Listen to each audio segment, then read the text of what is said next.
do Hospital Alternativo de Medicina Alternativa de Goiânia e diretor técnico também da Abra. Ele vai vir falar um pouquinho da sua experiência aqui para nós.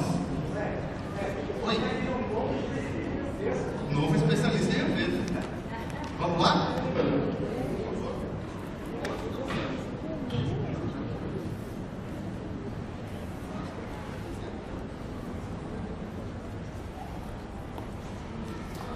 Boa tarde, pessoal.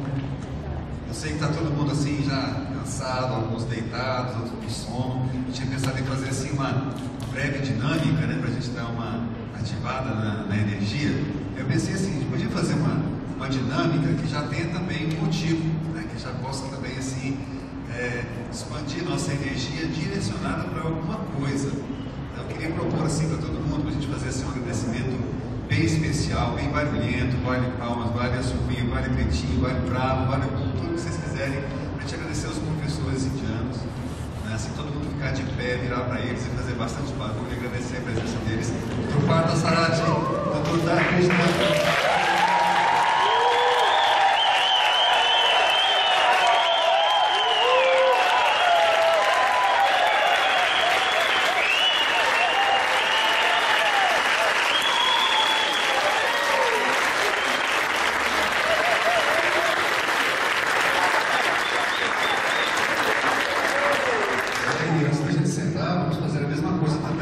Para os organizadores da Abra, parabéns.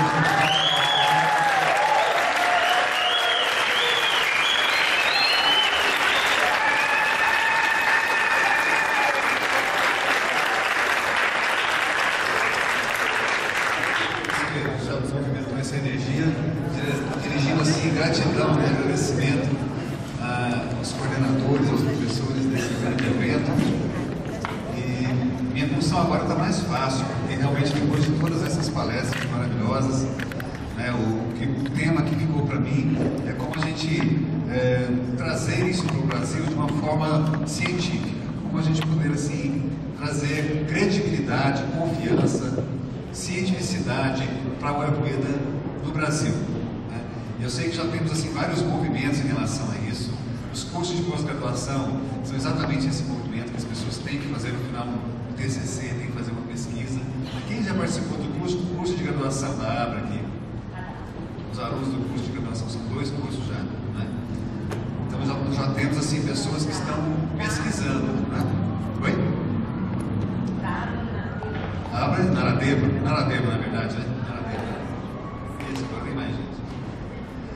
Então, pessoas que já estão estudando, estão pesquisando, né? E eu aprendi com o professor meu que a gente, para abordar um tema, a gente pode responder 3 perguntas: o que, como e por quê. Né? Então eu quero abordar esse tema exatamente dessa forma: o que, como e por quê. Então a importância assim da pesquisa para a Ayurveda, falar assim brevemente, né, para quem estiver assim introduzindo-se nesse tema, né, o que é a pesquisa. Eu vou começar aqui passando. Então pesquisa evidentemente é uma investigação, um estudo assim sistemático, né, que a gente faz de uma forma assim que tem um objetivo, né, que tem um direcionamento, né, para produzir conhecimento, adquirir conhecimento, né, em determinado assunto. Por exemplo, se a gente quer relacionar o Ayurveda com alguma outra ciência ou aprofundar-se no tema, a importância do Ayurveda em algum aspecto, né. Então nós buscamos a pesquisa para termos respostas diante de dúvidas ou diante de questionamentos, ou alguma coisa assim, um problema que a gente levanta, né? Pode ser um problema teórico ou prático, né? Mas a pesquisa serve para a gente buscar resposta, buscar solução, mas utilizando-se de um método, né? A vantagem do método científico é exatamente assim: ele pode ser ensinado, pode ser reproduzido, pode ser feito por várias pessoas em lugares diferentes, para a gente ter uma mesma resposta, para ter o mesmo objetivo, né? Então a pesquisa é exatamente isso, né? Esse movimento que a gente faz dentro de um método para trazer respostas, né, aos nossos questionamentos, às nossas dúvidas, né? E tem vários tipos de pesquisa, né? Porque às vezes a gente fala assim: nossa, mas pesquisa é um negócio complicado demais, trabalhoso demais. Nem sempre, né? Porque nós temos pesquisas que são mais simples de fazer, nem todas as pesquisas são difíceis. Por exemplo, a pesquisa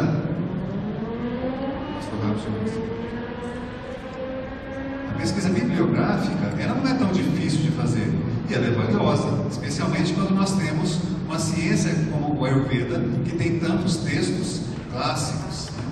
E tem também tantas pesquisas.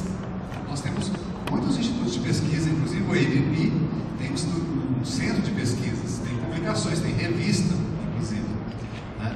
Fiquei sabendo disso, né, pelos doutores, e nós temos no AVP uma publicação própria, que tem várias pesquisas, que podem servir de fonte de pesquisa bibliográfica. Vamos revisar um tema do Ayurveda, né? Vamos aprofundar o tema do Ayurveda. Então nós temos os clássicos e temos as revistas que publicam também pesquisas científicas, né? Então nós podemos encontrar, né, um problema, né, que se qualquer problema que seja, como é que a gente faz aqui para... Como é que é para apontar a ponteira aqui? Fica do meio, né? Aqui está fraquinho mesmo. Então quando a gente quer fazer uma pesquisa, fazer uma revisão de algum assunto, né, nós podemos levantar um problema que a gente queira aprofundar, que a gente queira relacionar o Ayurveda com um determinado tema. E nós podemos utilizar então tantos livros, sites e revistas científicas. Nós podemos fazer também pesquisas descritivas. Essa pesquisa descritiva é muito legal para quem trabalha com pessoas, quem trabalha com clientes ou trabalha num serviço, né? Você pode observar, registrar e depois analisar aquilo do ponto de vista estatístico, do ponto de vista científico, né? Onde você colhe na sua própria realidade, né? Se você trabalha no seu próprio espaço. Tem muitas situações que a pessoa pode fazer até relatos de casos de acompanhamento, né? Que é uma pesquisa interessante também. E não é difícil de fazer, porque você faz o que? Uma observação de algo que você já está fazendo, ou que um serviço já está realizando, né? Então você pode classificar, explicar, você pode criar relações entre fatos, para dizer assim, isso leva a produzir uma melhor determinado aspecto, né? Ou até mesmo buscar entender determinados tipos de agravações, né? Então realmente são estudos que não são difíceis de fazer. O estudo de caso é um tipo de estudo fácil de conduzir. E a pesquisa experimental, evidentemente, é a que envolve mais trabalho, né? Que tem mais assim, envolvimento do pesquisador, ou seja, uma orientação mais próxima, uma orientação mais científica, né? Mas é uma pesquisa que pode trazer o quê? Novidades, né? Nós podemos relacionar estudos clássicos, antigos, com novidades que a gente queira provar, que a gente queira demonstrar como funciona. Pode ser feito em laboratório ou pode ser feito também dentro de um serviço e até mesmo dentro de um espaço de uma clínica, né? Então a pesquisa experimental é um tipo de pesquisa mais profunda, né? Mais aprofundada. Mas o método que nós utilizamos, ele pode tornar tudo mais fácil, tudo mais prático, né?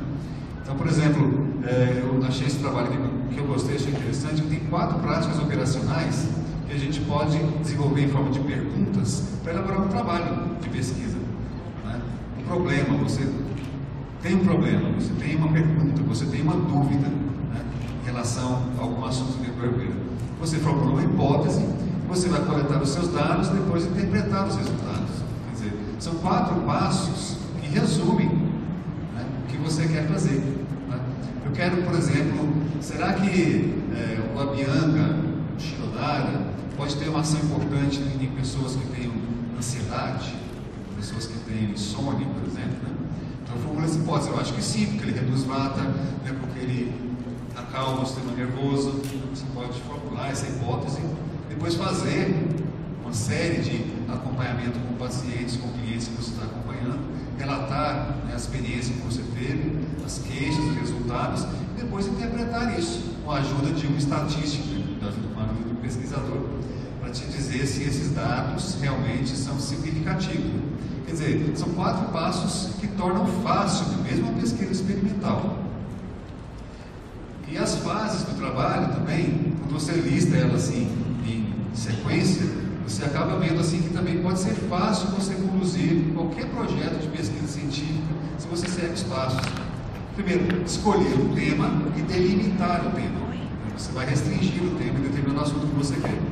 Você cria uma justificativa, você tem um objetivo e formula o que você quer resolver com aquilo, né? E utiliza uma metodologia específica, né? E essa metodologia você vai utilizar, evidentemente, pesquisas bibliográficas, né? Você vai fazer um planejamento, que eu quero demonstrar na prática para vocês como é que é isso, e depois uma redação final e referências. Quer dizer, todo o trabalho científico segue esses passozinhos aí. Então, no final das contas, não é tão difícil a gente fazer uma pesquisa, né? Então, detalhe, você vai escolher um tema, delimitar o tema. Muitas vezes, estava conversando aqui com algumas pessoas que querem fazer, por exemplo, um mestrado, um doutorado. Muitas vezes esse tema tem que ser da área de interesse do pesquisador, do seu orientador. Não tem problema, né? Você vai delimitar esse tema, criar uma justificativa, ou seja, o porquê, né, que eu quero falar para vocês, por que é importante a gente fazer pesquisa no final, né? Explicar as razões, a importância, o que é relevante, né? A justificativa sempre, quando você tem um tema, você sabe explicar isso, né? Você tem que ter os objetivos, né, geral e específico, a formulação do problema, ou seja, transformar aquele seu objetivo, né, um tema em um problema que você vai trazer respostas para ele, né? Depois seguir uma metodologia, né, que é onde e como, onde eu vou trabalhar, que pode ser no seu espaço, pode ser uma instituição de pesquisa, pode ser junto a uma universidade, pode ser junto a um pesquisador, e como eu vou fazer, que é o método, que é o passo a passo do que eu vou fazer. Então, vou dar para vocês aqui uma referência do trabalho que eu fiz, que é uma coisa que eu não tive chance de apresentar ainda nos cursos, porque é um tema assim, relacionado com pesquisa. Então, eu quero mostrar para vocês assim, como fazer, como eu fiz, né? Então, eu procurei um professor que tinha interesse de trabalhar com plantas medicinais. E fiquei sabendo de um professor que tinha interesse em trabalhar com plantas diuréticas.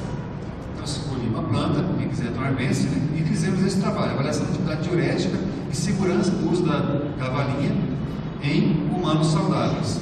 Então, os meus orientadores, né, me ajudaram a fazer esse projeto de pesquisa, né, o Dr. Luiz Carlos e o Dr. Paulo César, que é a área de interesse deles, que me ajudaram nessa pesquisa a apresentar essa dissertação para alunos de pós-graduação na Faculdade de Medicina de Goiânia. Quer dizer, é uma coisa que todo mundo pode fazer também, que tem um nível de curso superior, pode chegar numa universidade, procurar pesquisadores, ver a área de interesse deles e oferecer algo no seu interesse também. Pode ser com plantas medicinais, pode ser... Eu tenho visto muitos professores que têm interesse também em educação em saúde, como dinacharya, ou mesmo assim trabalhos corporais, né? Então, você pode levar uma proposta de pessoas que têm essa linha de pesquisa voltada para a Ayurveda, por exemplo, né? Então, nós fizemos esse trabalho e geramos 2 artigos. Um foi um artigo de revisão, que é aquilo que eu falei para vocês, revisão bibliográfica, e levantaram o que tinha aí na literatura que falava de evidências para o uso clínico da cavalinha. Fiz uma revisão de literatura, busquei um período para trabalhar, né? Busquei na base de dados da internet, e hoje em dia, felizmente, a internet assim, é fonte de informações, né? Nós temos sites de pesquisa como PubMed, Lilac, Cielo, Scopus, a BVS, e tem a maioria dos trabalhos de pesquisa estão nesses sites. Você pode fazer um levantamento, né, em determinado período de tempo, né, e cheguei a levantar 159 artigos e consegui incluir 58. Muitos a gente foi excluindo porque tinha assuntos que não eram interessantes para nós. E também levantamos documentos oficiais. E depois de toda essa revisão, a gente mostrou que a cavalinha, apesar de ser assim muito usada e ser muito conhecida no mundo inteiro, tem poucos estudos, né? Ainda não preenche assim critérios para eficácia e segurança do uso clínico dela, né? Infelizmente, é uma planta que precisa ser muito estudada, né? Apesar de ser vendida no Brasil como medicamento, ela tem poucas pesquisas, né? Então isso o que se viu para mim como uma justificativa. Olha, é uma planta muito usada, as pessoas usam no Brasil e no mundo, mas tem poucas pesquisas. Precisamos conduzir pesquisas sobre isso, né?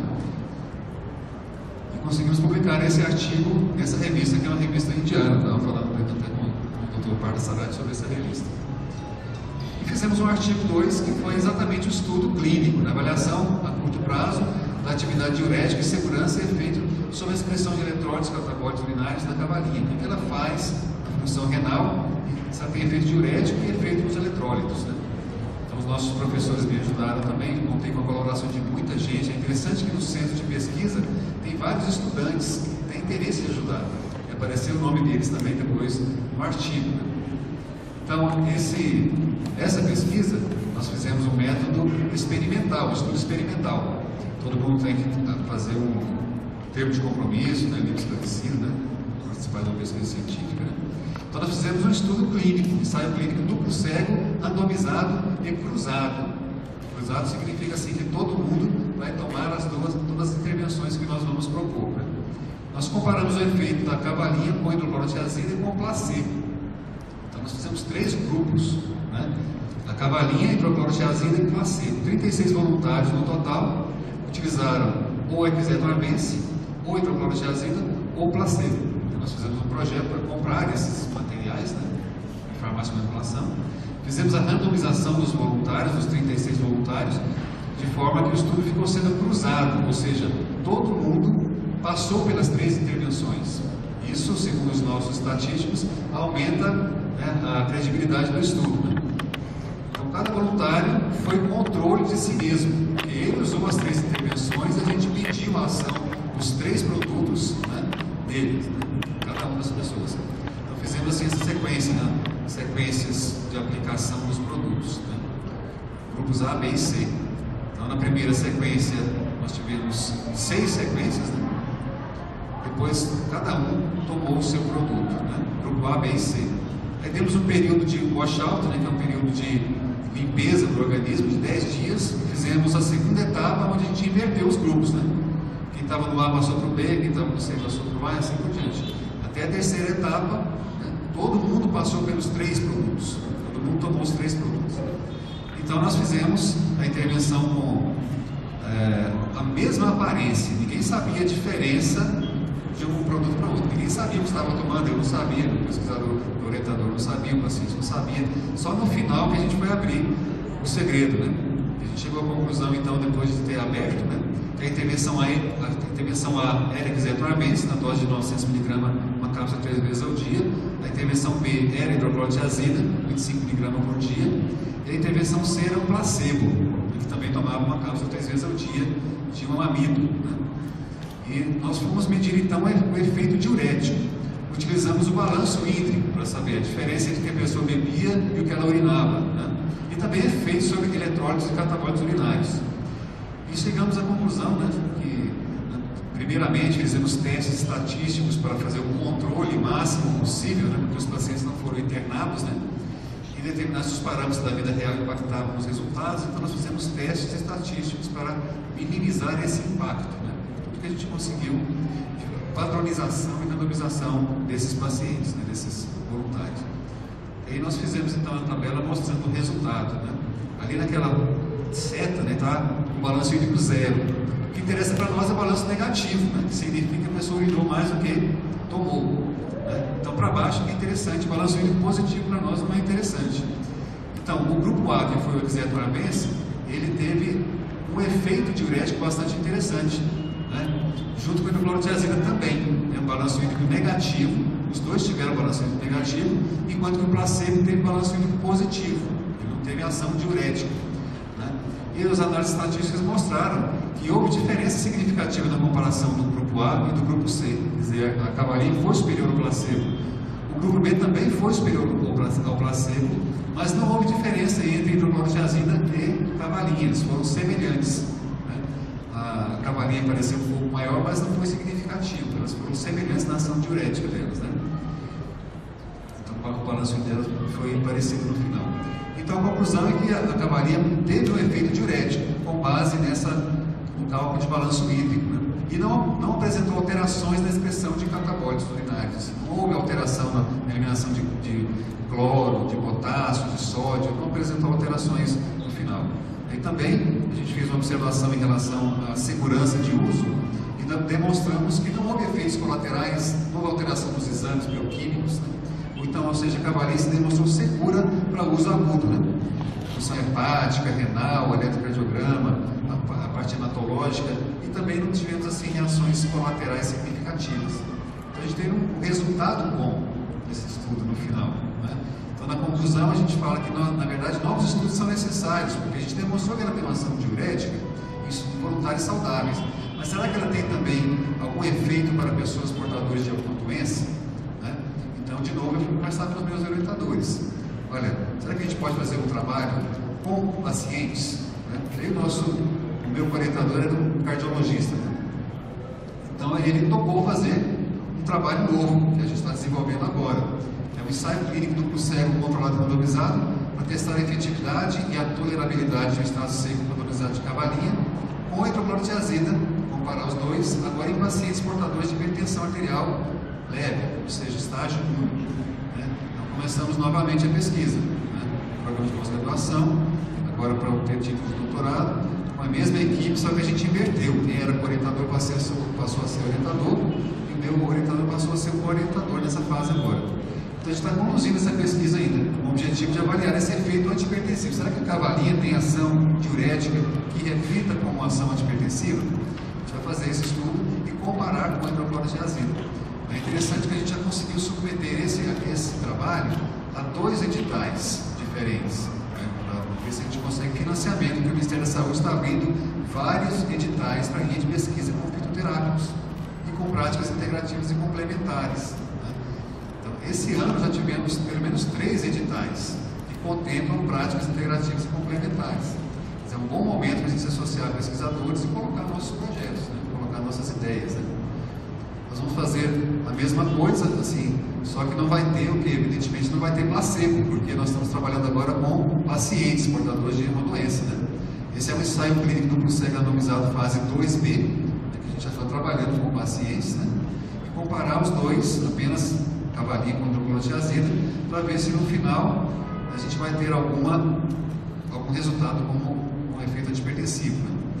Nós vamos trabalhar com 70 pacientes no total, já aumentamos o número de pacientes, e comparar a dose de 512 mg de zetorbense com 25 mg de hidroclorotiazida. Né? Então nós temos aí critérios de exclusão, critérios de inclusão, né? Protocolo experimental, né? Para seguir, assim, onde a gente... O que é hipertensão arterial, o que vai ser resultado, né? O que nós vamos considerar que ele teve um bom resultado. Nós vamos acompanhar por 12 semanas, eles utilizando esse equipamento de forma cega, né? Depois a gente comparar a efetividade do controle da pressão arterial, se teve alguma complicação, efeito colateral, toxicidade, né? E vamos medir a pressão arterial e fazer um mapa. O mapa, para quem já conhece esse exame, é aquele que vai com o aparelho para casa, medir 24 horas a pressão arterial. Também vão ser realizados exames laboratoriais, né? Evidentemente nós precisamos de parceria com centros de pesquisa, centros de estudos, né? E vamos avaliar o resultado na pressão arterial e na questão de tolerância e segurança do uso desses medicamentos.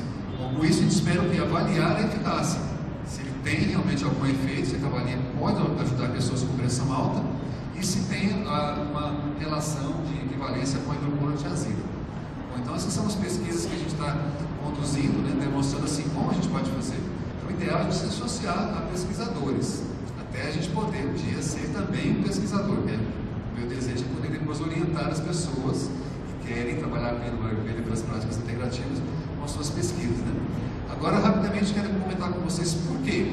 Eu já falei assim, o que é, como fazer, por quê?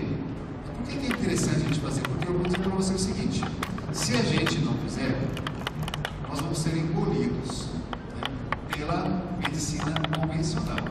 Essa aqui eu estou observando isso, até comentei isso nos cursos de pós-graduação. Sabendo que os cursos na área de saúde convencional estão absorvendo muito do nosso discurso. Né? Então eles estão produzindo pesquisas, e muitas vezes sem levar, assim, na prática, grandes transformações. Então, às vezes fica parecendo assim como um político, né? Que ele adquire o discurso, mas não muda na prática. Mas se a gente não fizer isso e demonstrar, assim, que nós temos interesse de levar realmente as medicinas tradicionais para a pesquisa, o que vai acontecer é que a alopatia vai assumir o discurso e vai começar a produzir trabalhos, como já estão fazendo, né? Mas nós podemos nos aproximar e oferecer, né, esse apoio, essa ajuda no desenvolvimento dessa medicina integrativa. Por exemplo, no Albert Einstein aqui, já existe um serviço de medicina integrativa, aqui em São Paulo. Lá eles falam mais do que uma abordagem nova da medicina, quer dizer, eles estão valorizando todo o nosso discurso, tudo que a gente vem falando aí das medicinas tradicionais, né? Eles estão confirmando isso, dizendo realmente que a medicina integrativa está ganhando espaço em instituições de pesquisa, hospital, unidade de saúde, consultórios, vários profissionais interessados, né, em trazer essa nova abordagem, essa mudança de paradigma. Está lá no site do Albert Einstein. Tirar a doença do foco principal, né, de atenção, e colocar o paciente inteiro no centro do cuidado, o paciente com a mente, o corpo e o espírito. Né? Nós acabamos de ouvir dos nossos professores, exatamente, está lá no site, Einstein também, né? Estão propondo assim uma nova forma de distribuir as ações em medicina. A medicina integrativa, então, propõe que aqui na base dessa pirâmide, né, ou seja, na maior parte, as ações devem ser voltadas para dieta, exercícios, controle de estresse, bom sono, boa saúde, relacionamentos, né, balanceamento do estilo de vida. Olha só, não é mais ou menos isso que também foi falado aqui, né? Está sendo proposto pelos grandes centros de pesquisa voltados para a medicina integrativa, é o que o Albert Einstein está fazendo, é o que o Silvio Ibanez está fazendo, abrindo serviços para esse tipo de abordagem, né? Então, intervenções conservadoras, área psicológica, trabalhos físicos, educação de saúde, nutrição, ervas, quer dizer, olha só, 60% da pirâmide ali, ou até mais, eu diria 70% da pirâmide, é isso que nós estamos falando e ouvindo aqui hoje, não é verdade? Foi o que nós escutamos dos Vaidhas. Essa deve ser a abordagem que a Ayurveda cuida desse aspecto, dessa nova abordagem. E lá no topo da pirâmide, medicamentos, cirurgia, quimioterapia, quer dizer, a medicina integrativa, que está sendo abordada pelos grandes centros de pesquisa, pelas escolas de formação médica, estão voltando o olhar para esse 70% assim, né, que é essa abordagem holística, essa abordagem integral. E nós temos que nos aproximar disso, levar o nosso conhecimento em relação à Ayurveda para introduzir nos campos de pesquisa também. Então, no site do Albert Einstein está escrito lá: a definição de medicina integrativa desse consórcio de centros acadêmicos de saúde para a medicina integrativa. A definição é: a medicina integrativa é a prática que reafirma a importância da relação entre médico e paciente, com foco na pessoa como um todo, embasada em evidências e que usa todas as abordagens. Quem é que conhece melhor a abordagem ayurvédica? Quem sabe, quem estudando, quem tem amor pela causa, né? Quem está nos cursos, quem está praticando. Então nós temos que levar essa abordagem para lá, fazer parte dessa medicina integrativa. Eu achei interessante no site do Albert Einstein ter escrito esse negócio: consórcio de centros acadêmicos de saúde para a medicina integrativa. Eu falei: o que é isso, hein? Tem que procurar, isso realmente existe, né? E um consórcio de várias escolas e centros de pesquisa nos Estados Unidos, né, que tem esse objetivo de dar suporte e de disseminar informação para todos os pesquisadores e profissionais que desejam integrar novas práticas da medicina, né, da medicina integrativa. Então tem vários institutos de pesquisa em vários estados americanos, que eu achei interessante, que são grandes escolas, né, Stanford, a Universidade da Califórnia, de Los Angeles, San Diego, São Francisco, Universidade de Yale, John Hopkins Hospital, que é assim, muito famoso, né? Universidade de Maryland, Boston, Cleveland, a famosa Cleveland, Universidade de Columbia, e a Escola Médica de Harvard também. Tem um centro de pesquisa de medicina integrativa, que é o Osher Institute. Aí eu fui olhar o que esse pessoal está falando aí, né? O Osher Institute for Medicine Integrativa, o que eles fazem? Eles estão exatamente criando uma rede de relacionamento entre todas as escolas médicas de Harvard, né, ligadas aos seus parceiros, para produzirem pesquisa e disseminar informação para fazer pesquisa em medicina integrativa, né, que eu achei muito interessante, que essas informações estão todas lá no site do Albert Einstein. Então, o que eles fazem? Rede de relacionamento da ciência moderna com abordagem integrativa em prol do bem-estar, né? Isso dentro da escola de Harvard, né? Acreditamos na nossa compreensão científica sobre a saúde humana, aumentando o nosso conhecimento, nós estaremos movendo em direção a um novo modelo de cura e de bem-estar. Então eles têm centro clínico, centro de pesquisa e centro de educação e saúde, na escola de Harvard, escola médica de Harvard. Então isso está chegando, né? Está nos grandes centros, nas grandes escolas, nos grandes hospitais aqui no Brasil, né? E essa parceria do Harvard Catalyst, com a escola médica e com o Brigham Hospital, isso aí vai ser uma parceria que vai produzir muitas pesquisas e que elas vão chegar aqui.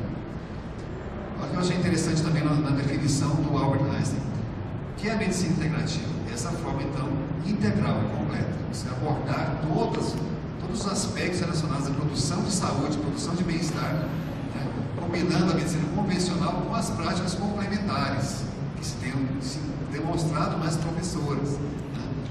E a medicina complementar, ou seja, isso aí é, por exemplo, a pessoa que faz acupuntura e vai trabalhar no centro, né? A pessoa que faz o Ayurveda vai trabalhar no centro e está fazendo um complementar. Isso é uma forma um pouco mais assim, separada, né?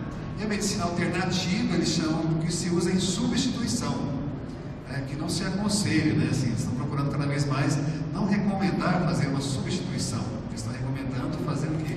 Uma integração, né?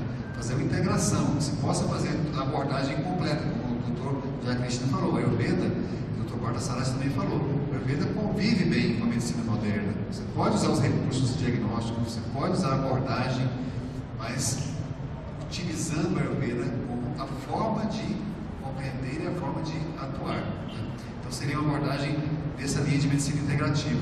E está lá no site do Albert Einstein quais são os sistemas médicos tradicionais mais reconhecidos. Está lá a medicina Ayurveda. Eles estão fazendo curso de pós-graduação em práticas integrativas complementares e tem aula de Ayurveda. Acho que até o DV já deu aula lá. Medicina chinesa, homeopatia. Então está descrito lá, o Ayurveda está compreendido dentro das práticas médicas tradicionais, os sistemas médicos tradicionais. Está no ensino libanês também, eles têm um boletim de cuidados integrativos, que está lá também uma possível classificação das práticas integrativas, as categorias corporais, manipulativas, praticamente corpo, práticas energéticas, práticas biológicas e sistemas médicos tradicionais integrados, como a Ayurveda, a MTC, medicina tibetana. Então, o Ayurveda está começando a ter um reconhecimento dentro de grandes centros de saúde, de medicina, grandes centros de estudo e de pesquisa.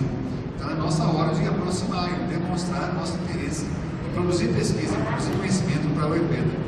E não só esses hospitais, mas a USP já tem estudos e já tem cursos, a Unifesp também tem, né, pesquisadores, já tem um núcleo de medicina e práticas integrativas na Unifesp, que estão reunindo pessoas, profissionais, pesquisadores que têm interesse, né?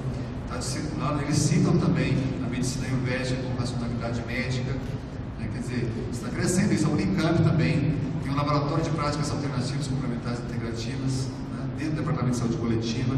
E são espaços que estão se abrindo, que nós podemos nos aproximar, encontrar os pesquisadores, identificar a linha de pesquisa e oferecer nosso trabalho, né? Para a gente produzir conhecimento, né?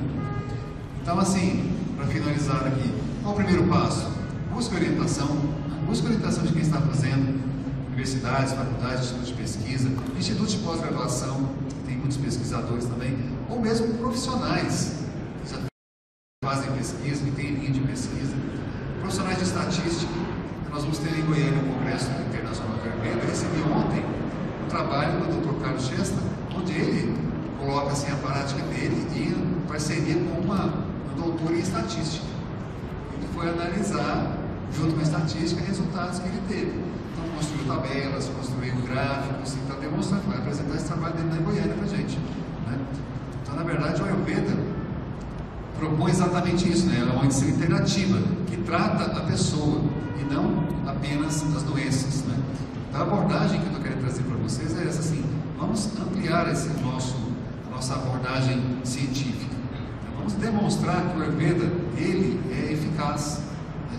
As plantas medicinais que nós utilizamos no Ayurveda, as técnicas, as práticas corporais, alimentação, dieta, estilo de vida. Eu estava conversando com o Érico, até mostrei para ele um trabalho de 1970, onde pesquisadores fizeram um aprofundamento no estudo do Ayurveda e demonstraram que aquelas 80 doenças de Vata, 40 doenças de Pitta, 20 doenças de Kapha, na verdade foram traduzidas de uma forma equivocada como doenças. Deveriam ter traduzido como doenças, deveriam ter traduzido como sintomas. São sintomas de agravação de Vata, sintomas de agravação de Pitta, sintomas de agravação de Kapha, né? Confirmando que o doutor Jacques Krishna falou que o Ayurveda não lida com doenças, enfermidades, ele trata pessoas. E as pessoas são vistas numa abordagem global voltada para o sistema de dosha. O que interessa para nós, então? Identificar sintomas de agravação de doshas nos diversos níveis. É isso que está descrito nos clássicos. 80 sintomas de agravação de Vata, 40 sintomas de agravação de Pitta, 20 sintomas de agravação de Kapha. E não doença, não enfermidade, né? Então é um tipo de pesquisa que ele publicou, que foi uma revisão que ele fez e propôs uma nova interpretação. Aquilo assim foi muito interessante, né, para a gente ter uma nova visão do Ayurveda no Ocidente.